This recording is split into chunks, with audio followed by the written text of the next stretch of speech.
तो अनुभव ये है कि आप लोग परमात्मा के साम्राज्य में चले गए, वहाँ बैठे हुए हैं आप, समझ लीजिए। अब आप कैसे जानिएगा कि आप परमात्मा के साम्राज्य में हैं? मन में कोई इच्छा करके देखना चाहिए। पहली बात, कोई भी इच्छा आप करके देखिए। परमात्मा समर्थ है और आप उनके भक्त हैं। आपकी हर एक इच्छा वो पूरी करें। बहुत सुंदर था। दूसरी बात यह है कि सामूहिक चेतना की बात आपने कही होगी कि अब आपकी चेतना जो है ये सामूहिक हो गई, क्योंकि आत्मा का स्वरूप सामूहिक, माने कि अब दूसरा कोई नहीं रह गया। अपने उंगलियों के इशारे पर आप जान सकते हैं कि आपके कौन से चक्र पकड़े और दूसरे के कौन से चक्र। अब सिर्फ इन चक्रों पे कौन सी देवता है और किस तरह से उसे प्रसन्न करना है, बस ये सीख लिया कि काम खत्म। अपने लिए भी और दूसरों के लिए। तो सिर्फ आपको जो करना है वो ये कि महसूस करें अपने उंगलियों में।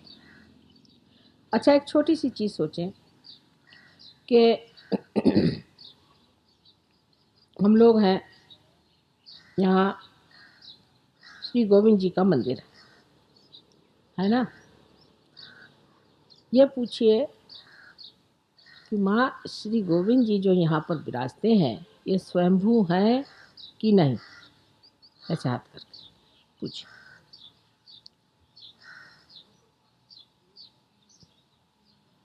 एकदम बढ़ जाएंगे वाइब्रेशन।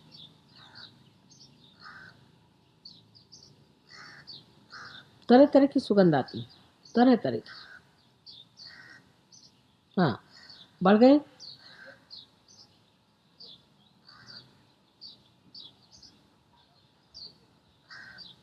अरे नहीं आ रहे, आनी चाहिए। जरा सी प्रगल्भता चाहिए जी। जिसको सेंसिटिव होते हैं। हाँ, अब देखिए, सवाल पूछने पर जोरों में वाइब्रेशंस आ जाने चाहिए, क्योंकि है वो स्वयंभू। अब जो स्वयंभू होते हैं ये क्या चीज़ है? ये पृथ्वी तत्व ने विशेष रूप से बना करके, क्योंकि पृथ्वी तत्व में भी इंटेलिजेंस है, शुद्ध बुद्धि है, और उस शुद्धि बुद्धि से उन्होंने ये सब इस तरह के आकार प्रकार बनाए हैं जो इस संसार में अकस्मात निकल आते हैं। और जब आने के बाद उनमें से जो चैतन्य बहना शुरू होता है उससे सारी सृष्टि को वो पवित्र रखती है। जैसे फूलों से वो सुरभित रखती हैं जिससे सुगंधित रहता है, उसी प्रकार हर युग में ये पृथ्वी तत्व में से ये विशेष आकार प्रकार जो है निकल आते हैं। अब ये सही है कि नहीं, ये कैसे जाने? क्योंकि आत्मा जो है ये संपूर्ण एब्सोल्यूट। इसका उत्तर जो है वो आप पूछें किसी भी चीज के लिए, क्या ये स्वयंभू है? किसी इंसान के लिए आपको पूछना हो, अगर हम कहते हैं, समझ लीजिए बात जिसको शायद आप नहीं जानते, कि मोहम्मद साहब दत्तात्रेय के अवतरण थे। ठीक है, हाथ रख के पूछिए, क्या मोहम्मद साहब दत्तात्रेय के अवतरण थे?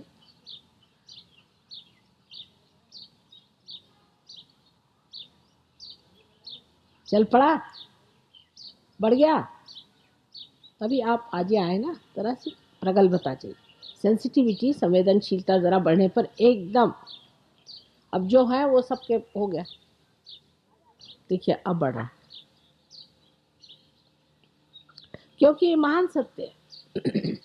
और इसके सहारे, इस अनुभव के सहारे जो सत्य है उसको आप मानने चलेंगे और जो असत्य है वो गिरता जाए। और इस असत्य के ही हमने बेड़े बना रखे हैं, इसी के जेल बना रखे हैं, इसी के बंधनों में हम फंसे हुए। ये असत्य अपने आप रहने लग जाता है।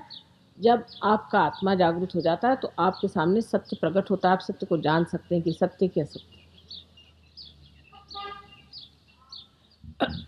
अब आप देखिए कि किसी किसी गुरुओं के लिए हम कहेंगे ये ठीक नहीं, किसी के लिए कहेंगे ठीक है, पर ऐसे भी लोग जो अच्छे गुरुओं के पास गए उनकी कुंडलिनी रुक जाती। तो आप कहिएगा कि माँ रुक क्यों गई? उन्होंने रुका दी। समझ लीजिए शिरडी साईनाथ के आप शिष्य हैं, वो तो थे ही दत्तात्रेय, कोई बात नहीं, फिर उनके शिष्यों की क्यों कुंडलिनी रुक गई? वजह ये कि वही कहते हैं कि पूछो कि माँ क्या आप ही हो सत्य साईनाथ, साईनाथ बाबा, सत्य नहीं साईनाथ बाबा, शिरडी के जो सही वाले असली है वही आप हो? ये सवाल आप पूछो। आप शिरडी के साईनाथ हो?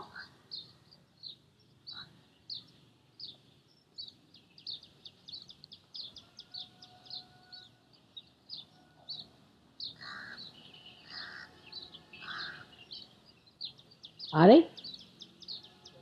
बढ़ जाती, बढ़ जाती, धीरे धीरे सेंसिटिविटी बढ़ती है। देखिए अभी तक तो हमारी सूक्ष्म नहीं रही, सूक्ष्मता बढ़ती जाती, जैसे जैसे सूक्ष्मता बढ़ती है एकदम आप जान जाइएगा कि यही सत्य है, इसके अलावा सब असत्य।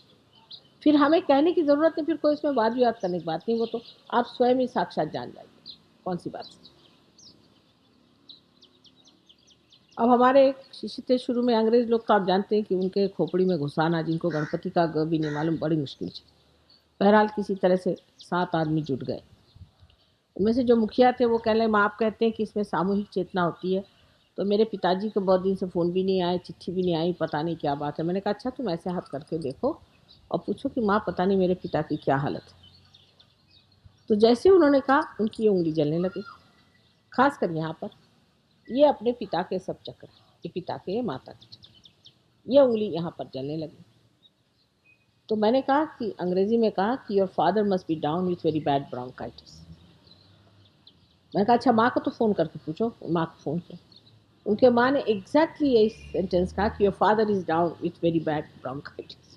वो है चक्कर में। मैंने कहा अच्छा अब तुम्हारे फादर को बंधन देना सिखाते हैं। फादर को उन्होंने ऐसे ऐसे करके जब बंधन दिए, आधे घंटे बाद फादर का फ़ोन आया कि मिराकुलसली आई एम क्योर। तो अब आपका जो चित्त है ये सारे विश्व के चित्त से एकाकार है, और इसकी जो टेली कम्युनिकेशन है वो इतनी एफिशिएंट है, इतनी एफिशिएंट कि इसका अभी एक फिलहाल का उदाहरण बताता हूँ। एक पति थे और एक पत्नी। पत्नी में बहुत भूत बाधा थी, तो मैंने कहा कि इस पत्नी को थोड़े दिन के लिए तुम ज़रा बाहर करा दो, कहीं आश्रम चली जाए, ठीक ठाक होकर चले आएगी। इन्होंने सुना नहीं और उस बच्चे को लेके वो गिर पड़ी। बच्चे की खोपड़ी इतनी ज़ोर से उसको चोट लगी कि उसका जो ब्रेन था वही करीबन निकला। फिर उन सीसा दिया, पर उसका जो सेरेब्रोस्पाइनल फ्लूइड था उसमें ब्लड चला गया।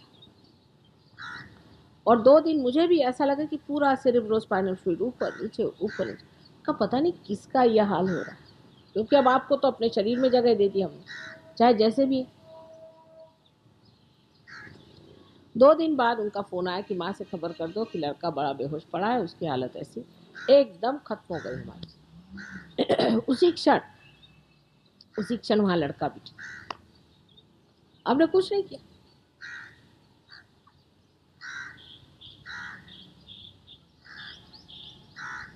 लेकिन वो बच्चा विशेष है, पैदा पार है, बहुत बड़ा बच्चा है, नाम उसका अक्षय।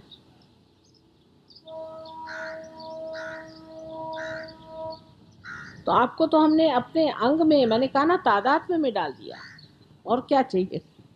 आप तो तादात्म्य में। बस इसमें थोड़ी सी प्रगति करनी है, ध्यान धारणा से आपकी संवेदनशीलता बढ़ जाएगी। अनुभव एक से एक आपको इतने आश्चर्यजनक आएंगे, यानी जिसको कहते हैं मटीरियल लाइफ, जिसको कहते हैं बिल्कुल जड़ चीज़, उसमें तक। ये नहीं होगा कि हम उठा के आपको एक हीरा पन्ना देंगे, ऐसी बात नहीं। ये वॉरेन साहब हैं, जब इनको पार कराया, ये जब गए ऑस्ट्रेलिया तो इन्होंने कहा माँ का काम शुरू करें। काम शुरू किया और वहाँ पर पेट्रोल का स्ट्राइक हो। का माँ का काम करना, चलो 21 दिन तक बता रहे हैं हम, माँ दौड़ते रहे, हमने पेट्रोल देखा नहीं। 21 दिन बाद जब पेट्रोल का वो खत्म हुआ और ये ले गए पंप पर, तो वो आदमी कहता कि पूरा भरा पड़ा है, तुम बेवकूफ़ हो, इसमें कहाँ भरेंगे पेट्रोल।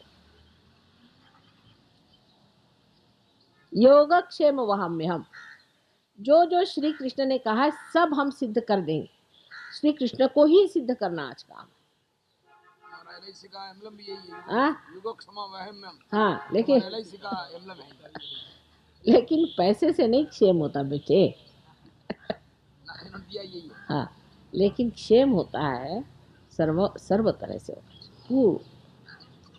मनुष्य में शांति, समाधान और सामूहिक चेतना की जागृति, आत्मा का आनंद, सब चीज मिलनी चाहिए, तभी क्षेम, उसे क्षेम कहते हैं। नहीं तो पैसे से तो कुछ भी नहीं क्षेम होता।